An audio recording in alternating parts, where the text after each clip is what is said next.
Radyo Report. Di ay nagmotorsiklo, wala mag-helmet, nabangga sa poste, sa suga, patay.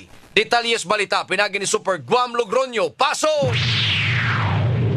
Kapag buwan na kabot sa ilahag panimalay kinigaw sa Batanon, kusog kayo nagkabanagan sa ilahag motorsiklo, mga alas 4 inidya sa hapon. Yung maog incident yan sa may barangay Hapitan, lungsod sa Barile. Kaya 19 anyos na taga barangay Cagay Barile ag nakapsan yun siya haga sinabuhi, no? Kumanakangkor grabing kadaot yang ulo ingin man siya haga kalawasan sa diskasyon sa Barile Station.